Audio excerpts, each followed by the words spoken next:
గుండె నిండా గుడి గంటలో ఈ రోజు ఎపిసోడ్ విషయానికి వస్తే ఇంకా మనోజ్ అయితే రోహిణి మోసానికి తట్టుకోలేక కళ్ళు తిరిగి పడిపోతాడు.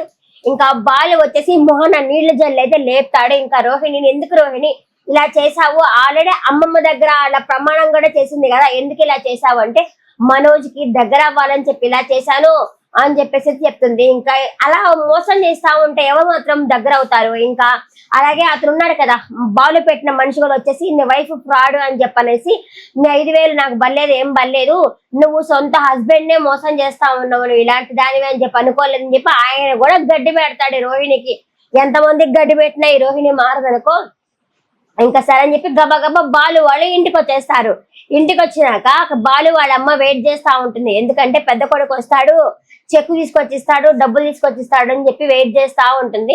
ఇంకా మీనా వాళ్ళు వచ్చింటారు కదా, వచ్చినప్పుడు నాకు ఎట్టయినా సరే మా పెద్ద కొడుకేలే, మంచిగా చూసుకున్నది నా కొడుకేలే అని చెప్పి అంటుంది.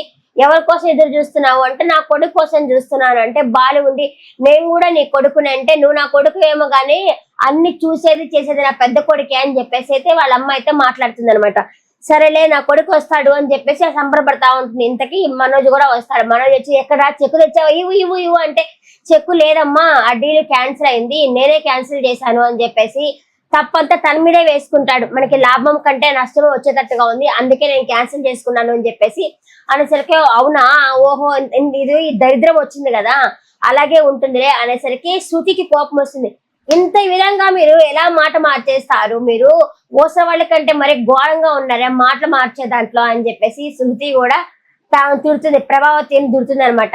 ఇంకా వాళ్ళ నాన్న ఉండేసి మంచే కదా అడిగింది కూడా అమ్మాయి సూపర్ అడిగింది అని చెప్పి వాళ్ళ నాన్న అంటాడు. అలాగే బాలు కూడా అంటాడు, బలు అడిగా నువ్వు చిన్నపిల్లవైనా బాగా అడిగినావు నువ్వు అని చెప్పేసి బాలు కూడా అంటాడు. ఇంకా అయితే అంటే ఇవో లోపల పైకి వెళ్ళిపోతుంది, ఇంక వెళ్ళుంటే ఇక్కడ అడుగుతున్నారు అని చెప్పేసి ఆమె పైకి వెళ్ళిపోతుంది. ఇంకా మనోజ్ కూడా తన రూమ్ లోకి తను వెళ్ళిపోతాడు. ఇంకా శృతి అంటున్నా రోహిణి వచ్చి మనోజ్ తో మాట్లాడుతుంది. థ్యాంక్స్ అంటే ఎందుకో నీతో మోసపోయినందుక అంటే కాదు అత్తయ్యకి చెప్పలేదు కదా అంటే అదా ఎందుకులే చెప్పలేదు అంటే నువ్వు నన్ను మోసం చేస్తానే ఉన్నావు, ఏం కావాలి అసలు నీకు అంటే నీ ప్రేమ కావాలని ఇలా చేశానంటే ఒక పని నీకు నా ప్రేమ కావాలంటే నిజాయితీగా ఉండాలి, అంతేగాని ఇలా చేస్తుంటే నా ప్రేమ నీకు ఎలా దక్కుతుంది అనుకుంటున్నావు, నువ్వు నిజాయితీగానే ఉండడం లేదు కదా అనేసి మాట్లాడతాడు మనోజ్.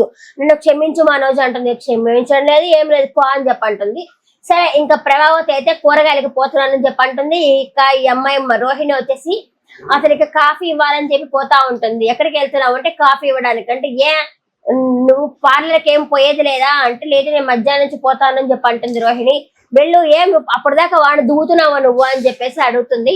సరే మేము షాపింగ్కి వెళ్తున్నాం కానీ నువ్వు మనోజ్తో మాట్లాడడానికి వీలు లేదని చెప్పంటుంది. అదేంది అది మరి ఘోరంగా ఉందో ఒకరి పిల్లవన్న ఒక మాట్లాడుకోకూడదా ఎత పెత్తనాలేందో నా అని చెప్పనేసి మీ సరే మేము కూరగాయలు వెళ్ళేసి వస్తాము అప్పటిదాకా నువ్వు అసలు రూమ్ లో పోవడానికి వీలు లేదని చెప్పేసి ప్రభావతి అయితే రోహిణితో చెప్తుంది. అలాగేలే అని చెప్పేసి రోహిణి చెప్తుంది. సరే ఇదంతా జరిగిందంతా శృతి వాడితో షేర్ చేసుకుంటాడు బాలు. ఎందుకంటే ఎవరో ఒకరితో చెప్పాలి కదా ఇలాగా మోసం చేసింది తనని మళ్ళీ మోసం చేసింది అని చెప్పి షేర్ చేసుకునేసరికి ఈ శృతి అంటుంది రోహిణి ఏదో ఒక మిస్టరీ పీస్ లాగా అనిపిస్తా ఉంది. సరే ఇప్పుడు అదంతా ఎందుకంటే అతనికి దగ్గర అవుతామని చెప్పి చేస్తున్నట్టుంది కదా, సరే మనందరం కలిసి వాళ్ళిద్దరిని దగ్గర చేస్తాము అని చెప్పేసి ఇంక వీళ్ళు కూరగాయలకు పోతారు కదా, పోయిన వెంటనే ఆ రూమ్ కి లాక్ చేసేస్తారనమాట. రేపటి ఎపిసోడ్ లో మనం చూడొచ్చు అది. అంటే వాళ్ళిద్దరిని దగ్గర చేస్తున్నారనమాట. చూద్దాం రేపటి ఎపిసోడ్ లో. తనంత ఏమీ లేదు, బోర్ అనిపించింది ఈరోజు ఎపిసోడ్. ఈరోజు ఎపిసోడ్ పట్ల మీ అభిప్రాయాన్ని కామెంట్ సెక్షన్ లో కామెంట్ చేయండి.